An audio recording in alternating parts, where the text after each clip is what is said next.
Hello everyone. आज हम पढ़ने वाले हैं समास और वो भी ट्रिक के साथ। मैं बहुत शॉर्ट में आपको ये समझाऊंगी और आपको ये समझ आएंगे बहुत अच्छे तरीके से। कैसे हम एकदम देखते ही इनको पहचान सकते हैं, क्योंकि समास से एक क्वेश्चन ज़रूर पूछा जाता है, चाहे वो सी टेट हो यूपी टेट हो। इन एग्ज़ामिनेशन में ज़रूर आता है ये क्वेश्चन।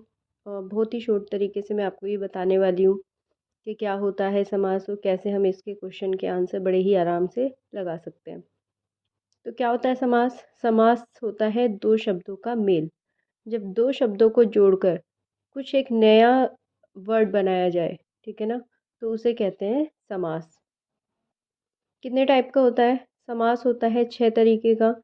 अव्ययीभाव समास, तत्पुरुष समास, कर्मधारय समास, द्विगु, बाहुव्रीहि और द्वंद्व समास। तो ये हमने देखा कि 6 टाइप के हमने ये समास देख लिए हैं। अब मैं बताऊंगी इनकी पहचान और ट्रिक और साथ में उसके उदाहरण।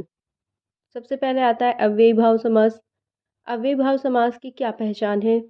तो इसका जो पहला पद होगा, दो पदों में ये होगा डिवाइड, पहला और दूसरा। जो इसका पहला पद होगा वह थोड़ा, पहला पद जो आएगा वो छोटा आएगा और दूसरा पद इसका बड़ा होगा। जैसे एग्जाम्पल देख सकते हैं। तो इसकी ट्रिक ही यही है कि पहला पद जो होगा वो छोटा होगा, पहला जो अक्षर लिखा होगा।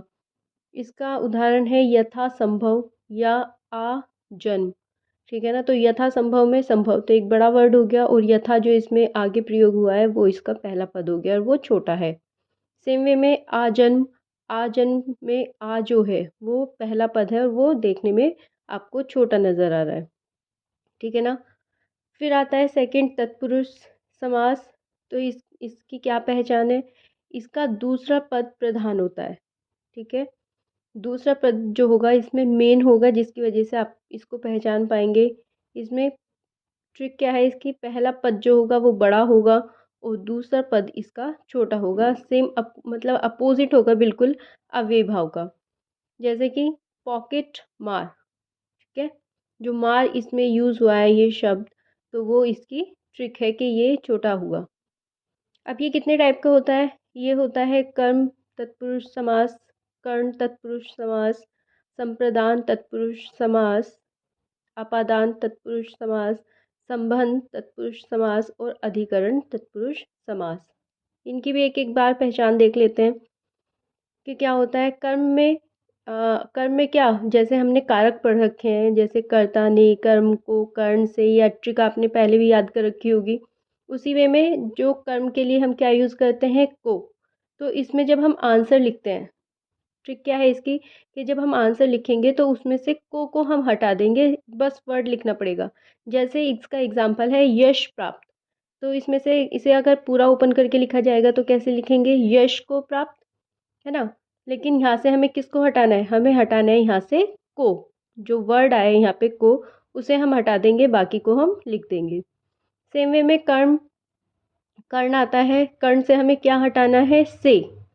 जैसे रेखांकित, इसका उदाहरण क्या है? रेखांकित। तो रेखा से अंकित, तो हमने वहां से क्या हटाया? हमने हटाया वहां से, और बन गया हमारा कर्ण तत्पुरुष समास। ये पहचानने की ट्रिक है। नेक्स्ट आता है संप्रदान। संप्रदान में क्या वर्ड आपको हटाना है? के लिए। जैसे देशभक्ति, देश के लिए भक्ति। स्नान घर, स्नान के लिए घर। तो हमने यहाँ से क्या हटाया? के लिए। नेक्स्ट आता है अपादान। अपादान का मतलब क्या होता है? इसमें हम क्या वर्ड यूज़ करते हैं? से यूज़ करते हैं, और किस सेंस में? किसी चीज़ को अलग होने के लिए। जैसे सेवा से मुक्त, आंसर क्या लिखेंगे हम इसका? सेवा मुक्त। नेक्स्ट आता है संबंध तत्पुरुष समास, और इसमें जो जो वर्ड हटाने वो होते हैं का, के, की। ठीक है ना। तो इसका एग्जाम्पल देख लेते हैं, राजपुत्र। नेक्स्ट आता है अधिकरण। अधिकरण में क्या क्या वर्ड आते हैं? में और पर। ठीक है, और ये में और पर जब हटाएंगे तो इसका आंसर क्या होगा? उदाहरण क्या है इसका? पुरुषोत्तम। ठीक है, आई होप कि ये आपको ये समझ में आया होगा, तत्पुरुष समास पूरा। नेक्स्ट आता है कर्मधारय समास, जो तीसरा टाइप है समास का। इसका पहचान क्या है? इसका दूसरा पद जो होगा वो प्रधान होगा। मेन जो होगा इसका दूसरा पद होगा। इसकी ट्रिक क्या है कि पहला पद जो है विशेषता बताएगा, और दूसरे पद की तुलना की जाएगी।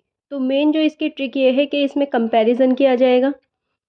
एग्जाम्पल देखते हैं पहले, उससे पता चलेगा हमें। नील कमल, नील कमल, नीला है जो कमल, ठीक है ना। तो कंपैरिजन किया गया है, कमल को किसके समान बताया गया है, नील के। जैसे चंद्रमुखी, चंद्रमा के समान जो मुख होता है उसे चंद्रमुखी कहा जाता है। आई होप कि ये वाला भी आपको क्लियर हुआ होगा। नेक्स्ट आता है द्विगु समास।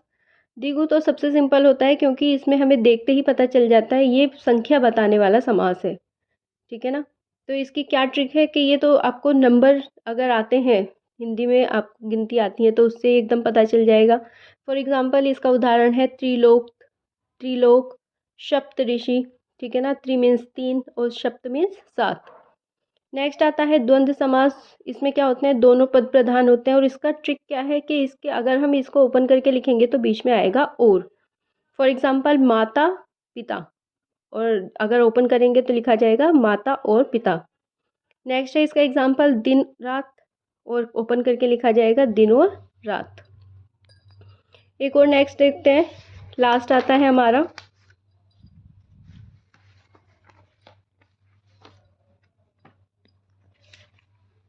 बाहुब्री। और बाहुब्री में क्या होता है, इसमें बाहुब्री जो होता है इसमें अन्य ही पद प्रधान होता है।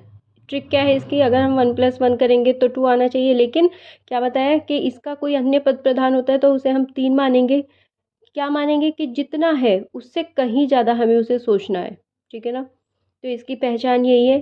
फॉर एग्जाम्पल दशानन और नीलकंठ, किसके लिए यूज़ होता है, नीलकंठ सबको पता है शिव जी के लिए यूज़ होता है। तो बाहुब्री की पहचान क्या है कि बिल्कुल ही हमें कहीं और सोचना है, थर्ड पर्सन के बारे में सोचना है जो एग्जाम्पल में दिया होगा। तो ये थे समास। अगली वीडियो में हम करेंगे इससे रिलेटेड सारे क्वेश्चन। आई होप कि आपको ये वीडियो अच्छी लगी होगी और सबको ये समझ भी आए होंगे कि समास होते क्या हैं। इतने शॉर्ट टाइम में मैंने आपको ये सारे समास बता दिए हैं। अगर ये वीडियो आपको पसंद आई हो तो लाइक करें और शेयर करें और हमारे चैनल को सब्सक्राइब करें। अगली वीडियो में हम इससे रिलेटेड सारे क्वेश्चन करेंगे, तो प्लीज़ दूसरी वीडियो को ज़रूर देखना।